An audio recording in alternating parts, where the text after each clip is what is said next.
7, 6, 5, 4. Here we go, Roger. On Insights, two eyes in the middle. INSIIGHTS, where we always talk the talk.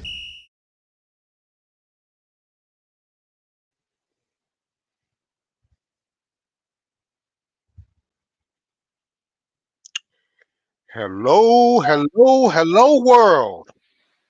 And that, ladies and gentlemen, this is from birthday boy Rick Brown.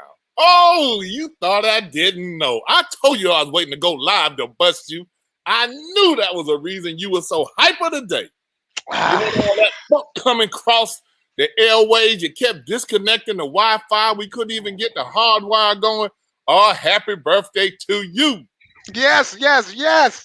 Thank you, Lord, for another year, another 365, 366 days around this beautiful planet. Thank you, Coach, for the birthday wishes. But now let's get to work. Let's do this. And this is Mickey Clayton, the coach. And we're here with Mick and Rick. And this is, please do your intro. You know me. I'm your reporter's favorite reporter, Rick Brown, here with my coach, my main man, my apple scrapple, and all those other little things that they say. You know, I ain't gonna talk about his record, but this is my man right here, Coach Mickey Clayton, the coach, not the. Oh boy, I appreciate you. I appreciate for you to have blasted the Cowboy fans last week. You know, you must have really put out a shot because you silenced all of them. Ooh, nothing from them? Nothing? Well, that's, you expect that from an organization that, is that organization. I mean, all they care about is making money. They don't care about winning on the field. I mean, geez. Heard some stuff today about RG3 going there and teaching Dak some agility and mobility. How are you going to teach someone that when your butt gets hurt all the time? Blah, Cowboys. See you again next year. Come holler at your boy. Oh, and I gotta say this. You got a message here from Mr. Randolph 544. He said, "Happy birthday, fellow Gemini." Mr. Randolph, thank you very much. I appreciate it. Happy birthday to you, my Gemini brethren. It's a great day in the neighborhood, folks. It's a great day. It's a great day. You appreciate that, huh? Yes, I do. Most definitely. Most definitely. You know, I do on a serious note, 1 year, hate saying anniversary, but of George Floyd's death. We have seen some changes. There's still a lot of changes we have to go through. My blessings and prayers go out to his friends and family. Well put there. Well put. I appreciate that, Mr. Rick Brown, the reporter on his birthday. You know, that piece we did on Mike Smith's son, Laura, and the family, we got a lot of positive comments about Malik's. And in fact, it inspired us to do something. And I have to do a special shout out to Avery McKnight. But without further ado,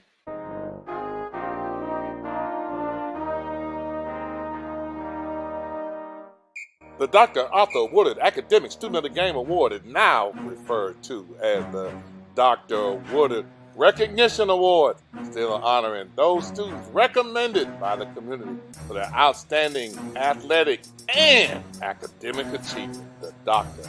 Arthur Woodard Recognition Award.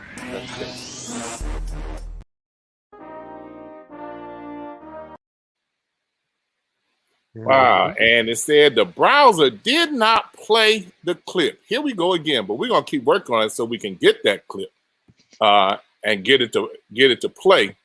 I am, this has happened to us before. But we are going to stay with it because it's something that we put some work into. And the Dr. Woodard Awards, it's back. And leading us off, Jordyne Stallworth, native of Tallahassee, Florida, went to Florida State University High School, set all kind of academic and track records. She's now a sophomore at Mississippi State. She has a 3.78 GPA and already with 66 hours. She was SEC All-Freshman Team in shot put and discus, and the new school record holder in the discus. She's an honor graduate of Florida High, where she also holds the school records for shot put and discus. 2-time state champion in shot put, run-up, and discus. 2-time big-time athlete of the year. Member of the National Honor Society, Rho Kappa, and multiple Scholar Athlete Awards in volleyball and track. Congratulations to Jordyne, to her parents, Theo and Stacy Stallworth. Congratulations on a young lady continuing that academic success who had a 4.3 GPA in high school and now a 3.7 in college. Congratulations.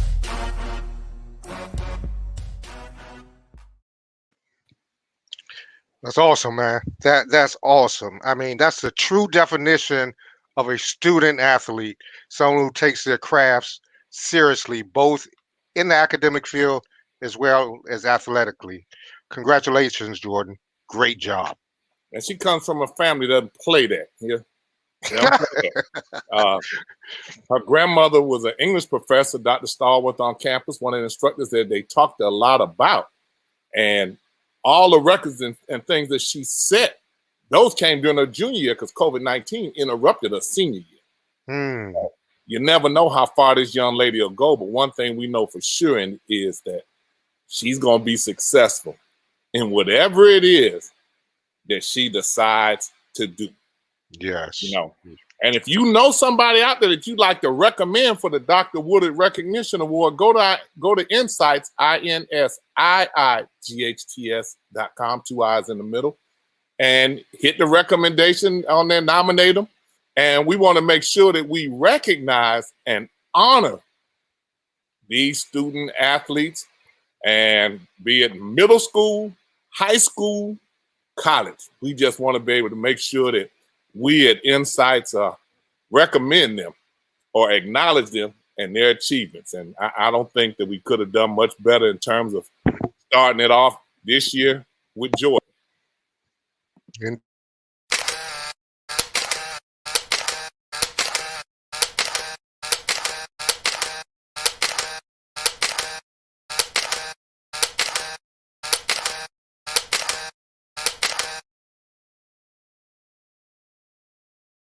Sports Information Director Alvin Hollins, MEAC Sports Information Director of the Year so many times you don't have enough rings to put them on my fingers. In the MEAC Sports Hall of Fame, and now we refer to him as the FAMU Sports Historian. My friend who helped me get started, helped me start Insights, him and Clayton Smith would be Big Al. Good to be here with you, man. And we've been just kind of rolling along, and you have always been so supportive of what we've done for Mickey Clayton and for Insights. And I just want you to know how much I appreciate it.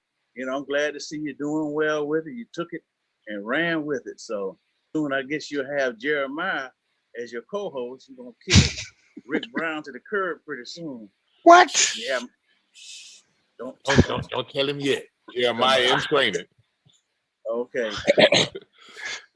Today I wanted to on our Legends segment, I wanted to recognize and honor a good friend of ours. Both of us were at FAMU Sports when she came on board, and that would be Veronica Wiggins, who's now retired.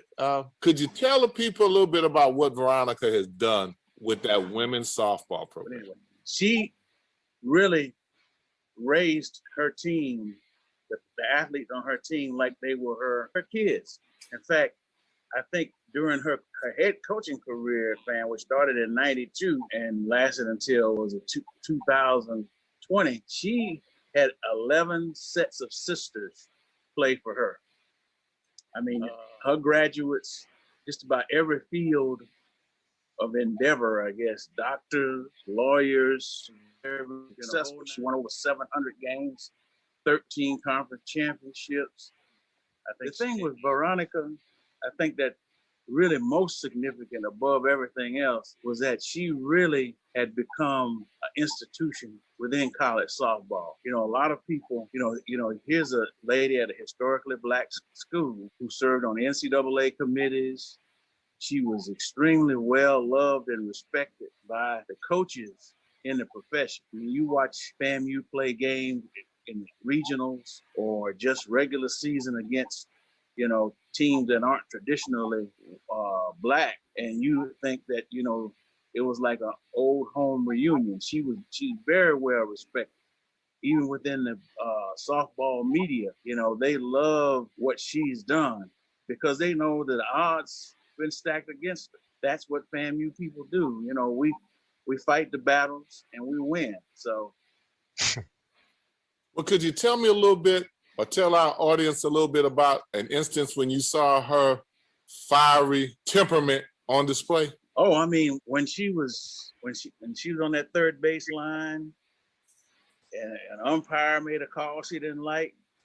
Oh man, she'd sprint down to that dang plate, and she'd give him peace of mind. I mean, she wasn't cussing, but the intensity was there. She was gonna go, and especially when we were playing Bethune, that's when it really got intense because you're gonna get that same kind of fire from the other dugout as well. But she fought for her young ladies, for almost 28 years, I think it was.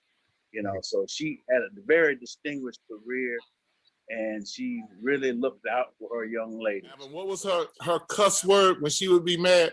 Foot. Foot. F-O-O-T. Foot. Yeah, that was. And boy, and then when you get the two strikes on you, and you're trying to dig in, she said, "You got to battle." That was her other thing. You got to battle. And that, ladies and gentlemen, from the FAMU historian, affectionately known as Big Al, straight from the horse's mouth, who's seen more women's softball games than anyone outside of the coaching staff, about Veronica Wiggins.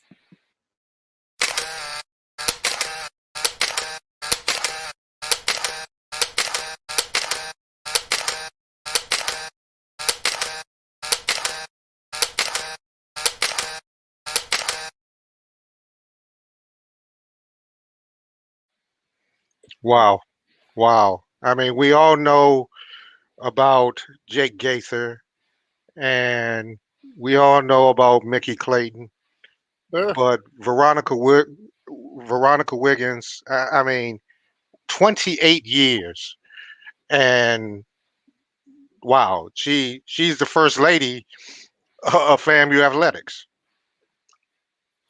No argument there. And again, thanks again, Dr. Prasad, who put that in our ear about remembering the legends and now being a regular component, and Veronica being the first young lady that we recognize, and the third individual, the first one being Andre Dawson, the Hawk, then Malik Smith, and then Veronica Wiggins. And I just think that, again, we're very appreciative for those comments that we get from people who actually have enhanced our show. Just like doing the piece on Malik's inspired some people to let us know about Jordan. And we went back and did some things and reinstituted the Woodard Recognition and was able to, put some things out. We got a couple more people that are coming up where people have nominated them for that. And we look forward, that's part of what our mission is. We like to stay on the positive side of recognizing the kids and their successes. For everything that happens negative, I mean, it gets highlighted and everybody supports it and gets behind it. But we don't quite get behind those programs, including ours, that are positive. You know, and if somebody has something negative to say, they'll jump their behind in a car and go across town to tell that, and it could be a lot. But they will not do the same thing about recognizing and honoring our children, our students, who actually need as much positive enforcement as we can give them during this time. Especially during this time.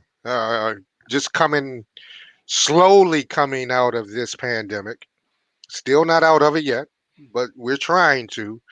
I mean, we need to give this positive energy, the support. We need to give the love to these kids. And hell, wait a minute. Who is Insights for? What's Insight? What's the motto? What it's for the who? You tell me. You know what it is. It's about the kids. It's about the kids. Thank you very much.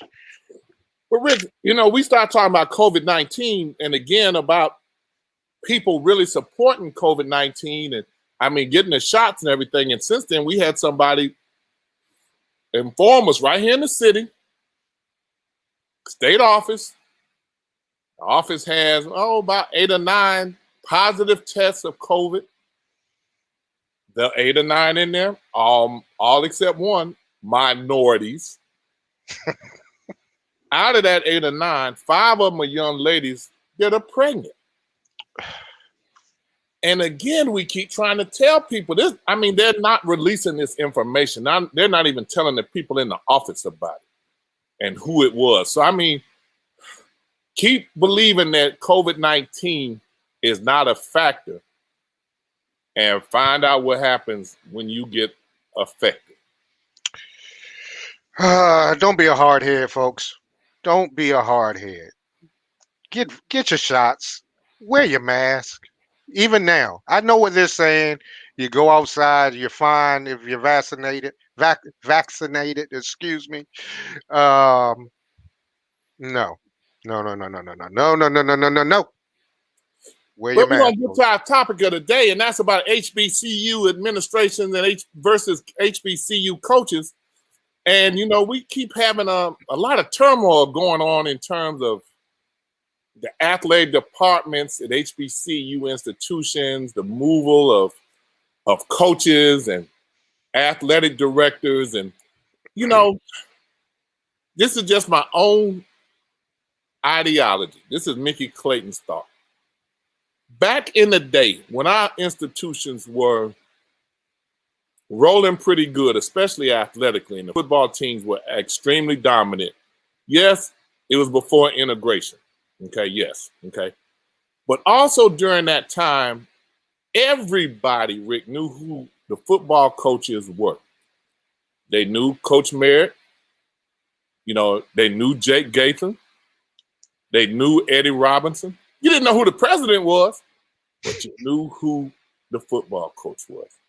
Mm-hmm. It's almost as if they took a pact and said, we're not going to let any of the coaches become that large again that they think they're more important than the school. So it's almost as if people who are very successful are now targets. That again is just my thought. And what happens is, you know, you try to paint it any way you want to paint it. And I remember Dr. Humphreys making the comment that how important athletics was to the health and well-being of the institution. You always have a component where people are saying, well, it's not we're not a sports school, we're an academic institution, and they put too much attention in sports and athletics. And most of the time, as some people, when they have financial trouble, they say, well, we need to get rid of the band, need to get rid of the football team, and we'll be okay. Because, well, when you do that, you're going to have no students. You're not going to have any students. The athletic department is your front porch. And those institutions that have egoless administrators are a lot more successful than those who have aspirations of leading the athletic department. People just have this false perception there's so much money in athletics, and they want to athletics pretty much has to run itself. So that stuff has to turn around and come back in. But that's just my thought, Rick. You have a thought on that one way or the other? Well, of course I do. No, And, of course I do. and the thing is, it has to be a tough pill to swallow for some administrators. I mean, some presidents and chancellors and all, but they have to, when they look at the bottom line, I mean, we both know, we've talked about how important football is to a university and the profile. Case in point, all I remember growing up was a team watching on BET in orange and green. Couldn't think of the team's name or anything like that until my first day on campus at Florida A&M, and I walked to Bragg, and I saw the bleachers, and it dawned on me, bam, this is where it is. This is where it's from. This is where I remember this from. And so athletics helps promote a school. The TV, the internet, the social media, all of these things promote a school, which in turn, if they're successful, more people want to attend that school, which means more money for tuition and other programs. And so if the thing is, if the administration is going to continue to be salty, then they're going to lose good coaches. And then what?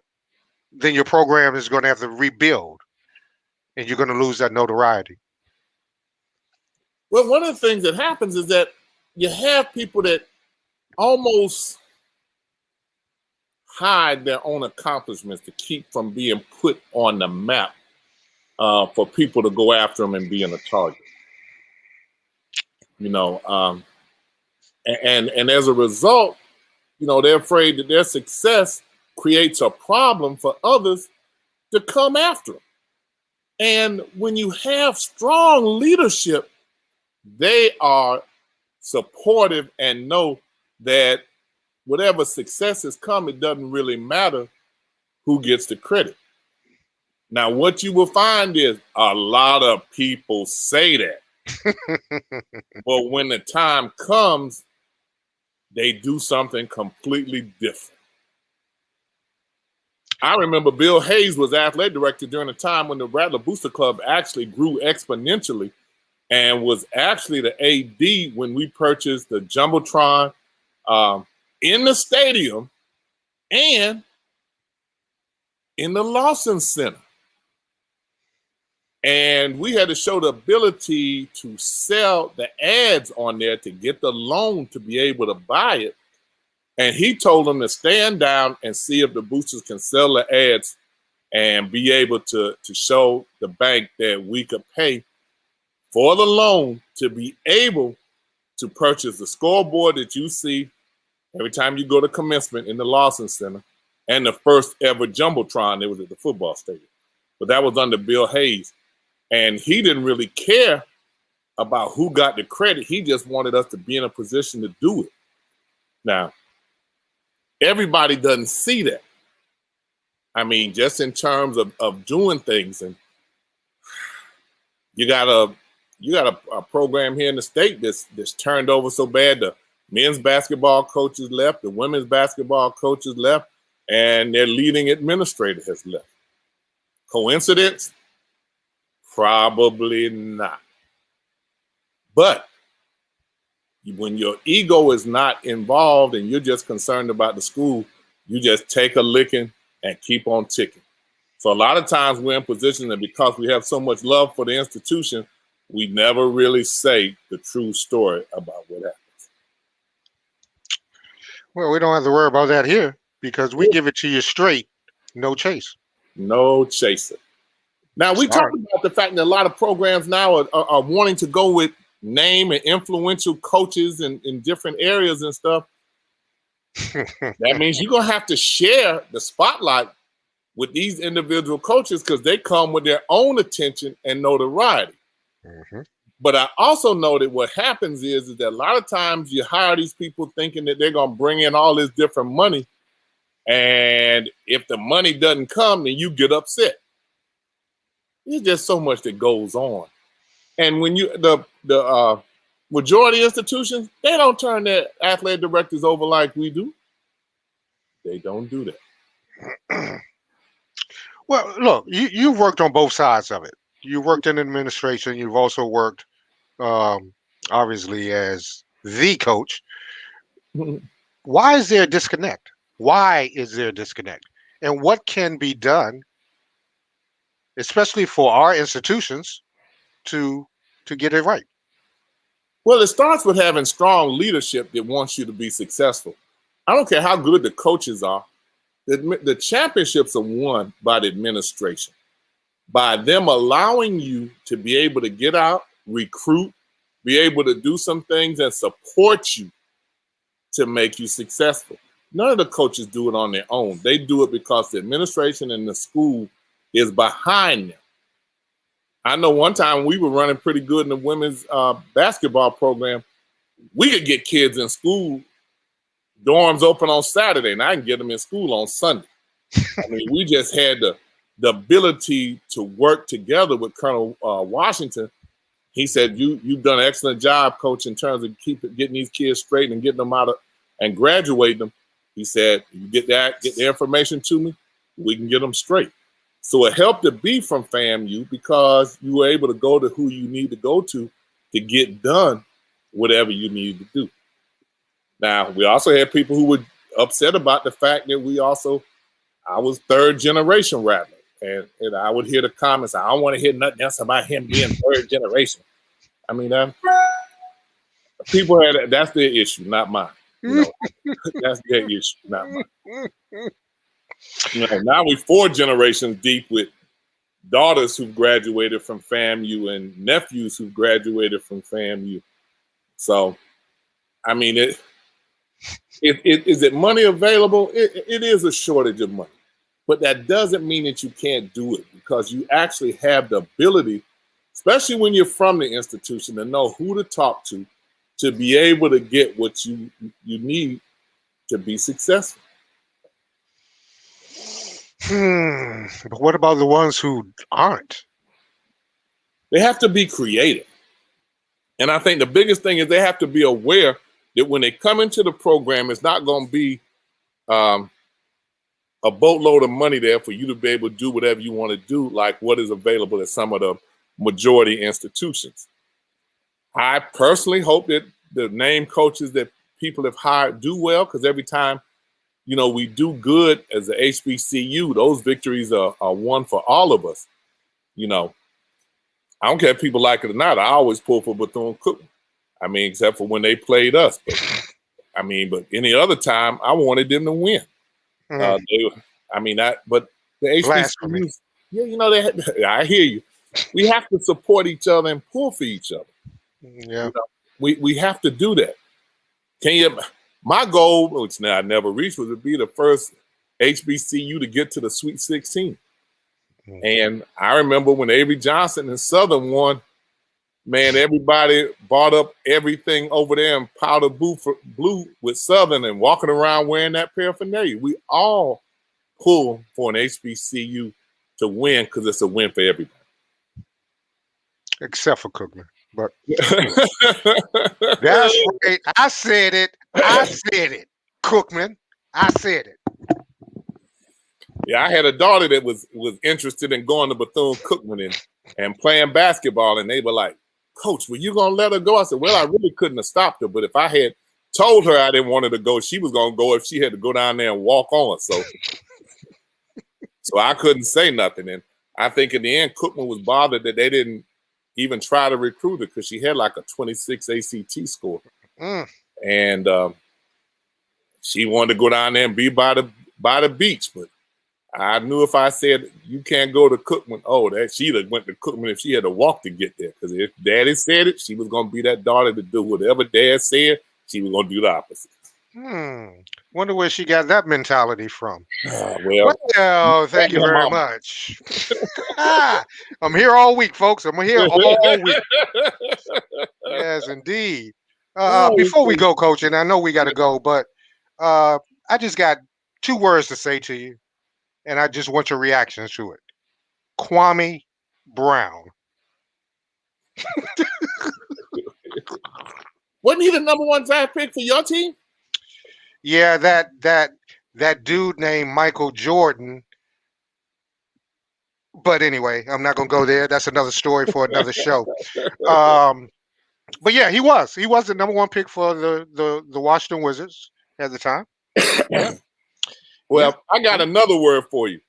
I told you the NBA play-in game was going to be here to stay. I mean, it's going to be here to stay. I like it or not. I still don't like it, but they ended up being a couple decent games, and it's going to be here. And isn't it nice to hear some doggone fans in the facility? Yes, thank God. Thank you, Lord. Thank you. Yes, it's nice to see the fans back in. I'm still down with the play-in game, although the Wizards and the Lakers both got in regardless. They should have been in anyway. So did you hear what Doc Rivers said? No, I missed Doc. They said they had I think they said it was 11,000 there. Mm-hmm. And Doc said they count like Republicans. It had to be at least 30. Wow. Way to go, Glenn. Way to go, Glenn Doc Rivers. Ouch. Ouch. Hey, y'all, what's up? Y'all get ready to leave. I need you to go on down there and hit the subscribe and the like button. Yeah. We appreciate that. Hit. No.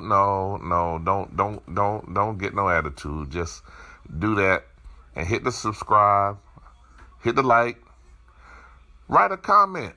Tell us something about the show. Tell us something about what we said. Now, hold up. I might not like what you say, but I'm for sure gonna read it and comment. And some of it we even use in the next shows. There you go. Down there, hit that button. That's right. There you go. We appreciate that. Appreciate it. That's how Insights grows. We all support each other. Don't do that. Don't get pissed off. Go on and take one more sip of that beer. Yeah, sports fans, that's what we do. We appreciate you. That's it. We appreciate you a lot. Insights appreciate you. Both me and Rick from Mick and Rick Insight Sports TV. We appreciate you. Yes, we do. That birthday cheer, Rick. I want you to enjoy what's left of your day. Thank you, sir. Thank you. Thank you very much. Thank you for having me on. Thank you for everyone watching. Thank you for the birthday wishes to the Geminis. Yo, let's do this. It's and all for the season. Cowboy fans, y'all disappointed me. Y'all let Rick absolutely go off last week, and y'all were in silence. Look at him now. Look at him now.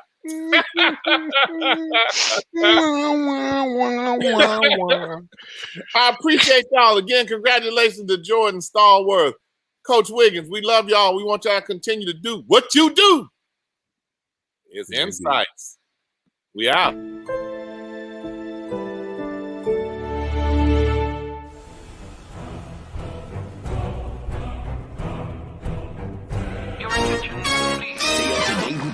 From Insights. Visit our website at insights.com. 2 I's in the middle. INSIIGHTS. Insights is a copyright of Mac4 Enterprises, a Florida corporation. This broadcast is produced under the exclusive ownership of Mac4 Enterprises and is the intellectual property and trademark of Mac4 Enterprises. Comments of the host and other individual speakers on Insights represent their independent thoughts and representation. My brother Rick, we out. I will see you next week. I'm going home and watch some NBA basketball. Get me some popcorn. All right, get that popcorn ready, Coach. I'm about to have me fix me a drink. Enjoy the rest of your day. Thank you. I'm out. Peace. Peace, brother.